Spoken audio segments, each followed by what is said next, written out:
স্বাগত খেলাযোগে আপনাদের সাথে আছি আমি ফাইম রহমান। পিএসএল এ কোনো নিরাপত্তার শঙ্কা নেই, সংবাদ বিজ্ঞপ্তি দিয়ে জানালো বিসিবি। সুপার লিগে অংশ নিতে পাকিস্তান গেলেন তানজিদ তামিম ও রিশাদ হোসেন। জাতীয় দলের প্রধান নির্বাচক হিসেবে হাবিবুল বাশারের নাম ঘোষণা বিসিবির। 4 সদস্যের প্যানেলের নতুন মুখ নাইম ইসলাম ও নাদিফ চৌধুরী। বাংলাদেশে এসে সিরিজ খেলতে বিসিবিকে সবুজ সংকেত দিয়েছে বিসিসিআই, জানালেন আজমুল আবেদিন ফাহিম। নিউজিল্যান্ড সিরিজেই সাকিবকে পাওয়ার প্রত্যাশা। শুভ জন্মদিন সাকিব আল হাসান। কারো কাছে বাংলার জান, কারো কাছে বাংলার প্রাণ, কারো কাছে ক্রিকেটার হওয়ার অনুপ্রেরণা, কারো কাছে সাকিবের দেখা পাওয়াই যেন অসাধ্য সাধনা। যার খেলা দেখার জন্য এখনো অপেক্ষায় থাকে কোটি কোটি ভক্ত। বাংলাদেশের ক্রিকেটকে ভিন্ন উচ্চতায় নিয়ে যাওয়ার পেছনে যার একক ভূমিকা সবচেয়ে বেশি, সেই সাকিব আল হাসানের জন্মদিন নিয়েই থাকছে প্রতিবেদন। মাগুরায় জন্ম নিয়েছিলেন ফয়সাল, তবে ক্রিকেটার হয়ে বনে গেলেন সাকিব আল হাসান। দেশের ক্রিকেটে বড় ক্রিকেটার বলতে যা বোঝাতো তা ভেঙে চুরে এমন পর্যায়ে নিয়ে গেলেন। তুলনাটা যখন দেশে নয় শুধু বিশ্ব সেরাদের সাথেই সম্ভব। 2006 সালে আন্তর্জাতিক ক্রিকেটে অভিষেকের পর থেকে 17 বছর ধরে তিনি মাঠে ও মাঠের বাইরে অসাধারণ অর্জন করে চলেছেন।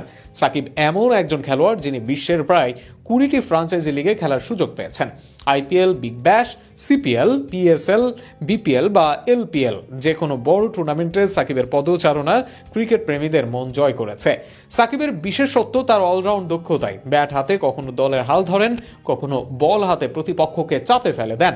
2019 বিশ্বকাপে বাংলাদেশের সেরা পারফরমেন্সের পেছনে তার অবদান অমূল্য। টেস্ট, ওয়ানডে ও টি20 3 ফরম্যাটে আইসিসি র্যাঙ্কিংয়ে 1 নম্বর অলরাউন্ডার হিসেবে শীর্ষে পৌঁছানো একমাত্র ক্রিকেটার তিনি। 5 বছরের বেশি সময় ধরে শীর্ষে অবস্থান ধরে রাখা তার ধারাবাহিকতা ও প্রতিভার প্রমাণ। বিশ্বের বিভিন্ন ক্রিকেট ক্লাব, ব্র্যান্ড ও টুর্নামেন্ট সাকিবকে নিজেদের মুখ হিসেবে নিতে চায়, কারণ তিনি শুধু খেলে নয়, পুরো টুর্নামেন্টকে আলাদা গুরুত্ব দেন। 2018 সালের এশিয়া কাপ, 2015-16 আইপিএল বা বিপিএল এর প্রতিটি বড় ম্যাচে তার পারফরমেন্সে দর্শক উৎসাহিত হয়। ব্যাট ও বলের ভারসাম্যপূর্ণ দক্ষতা বিশ্ব ক্রিকেটে বিরল। সাকিব শুধু একজন খেলোয়াড় নন, তিনি বাংলাদেশের ক্রিকেটের প্রতীক।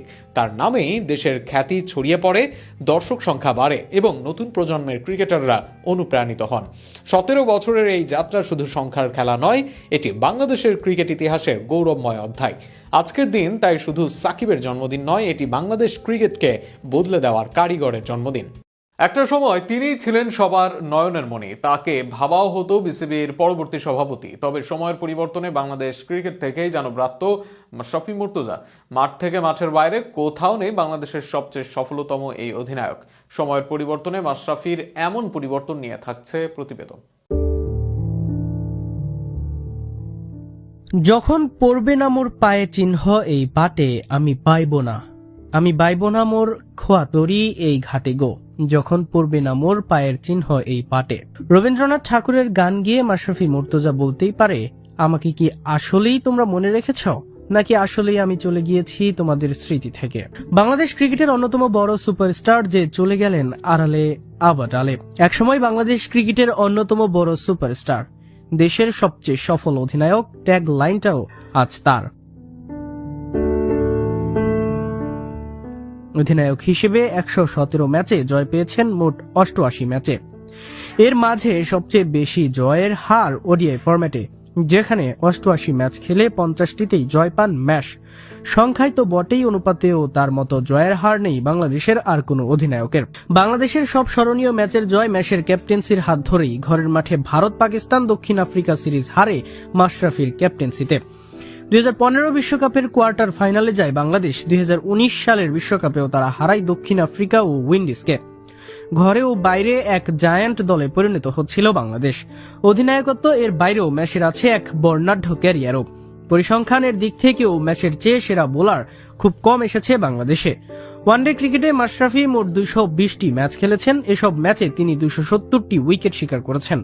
তার বোলিং গড় প্রায় 32 এবং ইকোনমি রেট প্রায় 4.8। ব্যাটিংয়েও তিনি দলের জন্য গুরুত্বপূর্ণ অবদান রেখেছেন। ওয়ানডেতে তিনি প্রায় 1787 রান করেছেন এবং তার সর্বোচ্চ স্কোর 44। টেস্ট ক্রিকেটে তিনি মোট 36টি ম্যাচ খেলেছেন। এই ফরম্যাটে তিনি 78টি উইকেট নিয়েছেন এবং ব্যাট হাতে প্রায় 797 রান করেছেন। ইনজুরির কারণে তিনি খুব বেশি টেস্ট খেলতে পারেননি। টি-20 আন্তর্জাতিক ক্রিকেটে মাশরাফি 54টি ম্যাচ খেলেছেন। এই ফরম্যাটে তিনি 42টি উইকেট শিকার করেন এবং প্রায় 377 রান করেন। সব মিলিয়ে আন্তর্জাতিক ক্রিকেটে মাশরাফির 310টি বেশি উইকেট নিয়েছেন। তিনি বাংলাদেশের ইতিহাসে অন্যতম অভিজ্ঞ পেসার এবং দীর্ঘ সময় দলের বোলিং আক্রমণের প্রধান ভরসা ছিলেন। তার ধারাবাহিক পারফরম্যান্স এবং দীর্ঘ ক্যারিয়ারের জন্য তিনি বাংলাদেশ ক্রিকেট ইতিহাসের গুরুত্বপূর্ণ স্থান দখল করে আছে। ভাবা হচ্ছিল ক্রিকেট ছাড়ার পর বিসিবির সভাপতি হবেন ম্যাশ। তখন ম্যাশের জনপ্রিয়তা ছিল, লিডারশিপ সহ নানা দিকেও ছিল দক্ষতা, এমনকি ক্রিকেটিং নলেজও ছিল বেশ দারুণ। কিন্তু রাজনৈতিক পালাবদলের ব্রাত্য হয়ে যান ম্যাশ। সরকারের পরিবর্তনের পর বাকি সবার মতো ক্ষোভ আসে মাশরাফির কাছেও, আর সেখানে নিজেকে আড়াল করে নেন তিনি। সাকিব আল হাসান এই সময় দেশের বাইরে থাকলেও দেশে আছেন মাশরাফি। মুর্তজা অনেকের কাছেই ম্যাশ আছেন আগের হিরো হিসেবে। আবার সরকার পরিবর্তনে অনেকে নেওয়া হয়েছিল কিন্তু মূলত বেশ কয়েকটা ক্রাইটেরিয়ার উপর বিবেচনা করে, যেমন শ্রীধরন সারাত তিনি ভারতের দক্ষিণাঞ্চলের প্লেয়ারদেরকে খুব ভালো মতো চেনেন, জানেন এবং তাদের গ্রুম আপ প্রসিডিওর সম্পর্কে খুব ভালো আইডিয়া তার আছে, যে কারণে দক্ষিণাঞ্চলের প্লেয়ারদের সিলেকশনের জন্য স্পেসিফিকভাবে তাকে দায়িত্ব দেওয়া হয়েছিল। সুব্রত ব্যানার্জি তিনি ওয়েস্ট বেঙ্গলের প্লেয়ারদেরকে খুব ভালো মতো চেনেন, জানেন বা ওই অঞ্চলের ক্রিকেট ইকোসিস্টেম সম্পর্কে তার আইডিয়া আছে। সো ওই অঞ্চলের প্লেয়ারদের সিলেকশনের জন্য পার্টিকুলার দায়িত্ব তাকে দেওয়া হয়েছিল। এছাড়াও অজয় রাত্রা ছিলেন যিনি দীর্ঘদিন ধরে আসলে ভারতের এইজ লেভেল ক্রিকেট কাঠামোর সঙ্গে জড়িত। সো এইজ লেভেল ক্রিকেট থেকে যে সমস্ত প্লেয়াররা একদম 14, 16, 18 থেকে উঠে আসছে তাদের সম্পর্কে তিনি খুব ভালো মতো জানেন এবং ওই প্রক্রিয়ার উপর বেস করেই তাদেরকে কিন্তু আসলে পার্টিকুলার দায়িত্ব দিয়ে সিলেক্টেড করা হয়েছিল। আমরা সেই ভিডিওতে উপস্থাপন করেছিলাম এবং বাংলাদেশ ক্রিকেট বোর্ডের কাছে একটা অনুরোধ জানিয়েছিলাম যে বাংলাদেশেও যাতে নির্বাচক ব্যবস্থাটা এইভাবেই হয় বা এইভাবেই চালু করা যায়, যাতে আপনি অঞ্চল ভেদে নির্বাচকদেরকে নেবেন, কারণ ওই অঞ্চলের নির্বাচক থাকলে ওই অঞ্চলের প্লেয়ারদের উপর বাড়তি গুরুত্ব দিতে পারবে বা সিলেকশন প্রসিডিওরটা অনেক ইজিয়ার হয়ে যাবে। দেরিতে হলেও বাংলাদেশ ক্রিকেট বোর্ডে কিন্তু এই প্রসিডিওরেই মূলত নির্বাচক প্যানেল ঘোষণা করা হয়েছে এবং যেখানে আপনারা দেখতে পাচ্ছেন হাবিবুল বাশার সুমন, নাদিফ চৌধুরী, নাইম ইসলাম এবং হাসিবুল হোসেন শান্ত আগে থেকে ছিলেন, তাদেরকে কিন্তু ইনক্লুড করা হয়েছে, অর্থাৎ 4 জন নির্বাচক ঘোষণা করা হয়েছে। এবং ভারতের যে মডেলটা আছে, যে মডেলটা আমরা 6 মাস আগে উপস্থাপন করেছিলাম, বাংলাদেশ ক্রিকেট বোর্ড কিন্তু অনেকটা সেই মডেলেই বর্তমানে নির্বাচক প্যানেলটা ঘোষণা করেছে।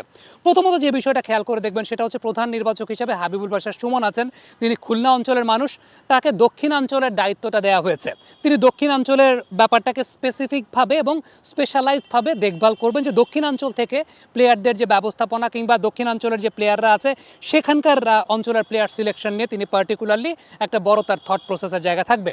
নাদিফ চৌধুরী যেমন তিনি ঢাকা অঞ্চলের বা এই অঞ্চলের মানুষ এবং তাকে মূলত মধ্যাঞ্চলের জায়গাটা দেওয়া হয়েছে 4টা জোনে ভাগ করে।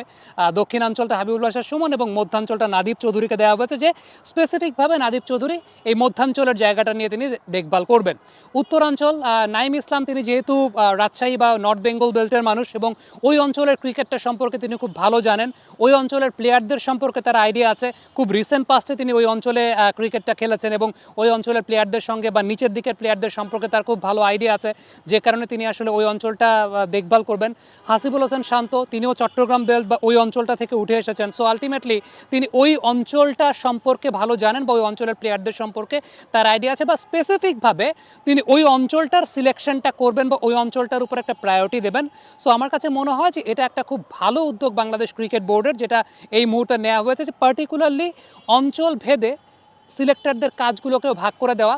নাদিফ চৌধুরীকে নিয়ে অনেকে জিজ্ঞেস করছেন যে নাদিফ চৌধুরী, দেখেন সবচাইতে বড় একটা কথা বলি, কে কত বড় মাপের প্লেয়ার ছিল, কে কত বড় মাপের প্লেয়ার, কে কয়টা ছক্কা মেরেছেন, সিলেক্টর কিন্তু সেটার উপর বেস করে হয় না। তাহলে সুব্রত ব্যানার্জি বা শ্রীধরন সারাত তাদেরকে কিন্তু ইন্ডিয়া সিলেক্টর হিসেবে নিত না, বা অজয় রাত্রাদেরকে সিলেক্টর হিসেবে নিত না। নাদিফ চৌধুরী লাস্ট 3 থেকে 4 বছর ধরে আমাদের এইজ লেভেলের সিলেক্টর হিসেবে কর্মরত আছেন, অর্থাৎ বয়সভিত্তিক ক্রিকেটের সিলেক্টর হিসেবে নাদিফ চৌধুরী কর্মরত আছেন। ঠিক যেমনটা এর আগে বয়সভিত্তিক ক্রিকেটের সিলেক্টর হিসেবে দায়িত্বে ছিলেন কিন্তু হান্নান সরকার। হান্নান সরকারকে আমরা যে বলি যে সাম্প্রতিক সময় আমাদের সিলেকশন প্রসিডিউরে অন্যতম মানে সফল সিলেক্টর বলতে পারি আমরা। হান্নান সরকারের অ্যাডভান্টেজটা কিন্তু এখানেই ছিল যে হান্নান সরকার এইজ লেভেল সিলেক্টর থেকে উঠে এসেছেন। সো তিনি আলটিমেটলি আন্ডার 14, 16, 18-এর প্লেয়ারদেরকে খুব ভালো মতো চেনেন, জানেন, বা আন্ডার 14, 16, 18-এর প্লেয়ারদের সম্পর্কে তার খুব ভালো আইডিয়া ছিল, এবং ওই প্লেয়াররাই যখন গ্রুম আপ হয়ে 19-এর পরে ন্যাশনাল পর্যায়ে এসেছে তিনি কিন্তু তাদের রুট থেকে খুব ভালো মতো জানতেন। সো নাদিব চৌধুরীর সেই অ্যাডভান্টেজের জায়গাটা কিন্তু থাকবে, কারণ নাদিব চৌধুরী 14, 16, 18 এখানকার সিলেকশন প্রসিডিউরের সঙ্গে যুক্ত ছিলেন। এই ধরেন ইমিডিয়েটলি জাস্ট রিসেন্ট পাস্টে 18 যারা ছিলেন সেই 18-এর ক্রিকেটাররা কিন্তু এখন ন্যাশনাল সার্কিটে চলে এসেছে। সো এদেরকে কিন্তু নাদিব চৌধুরী একদম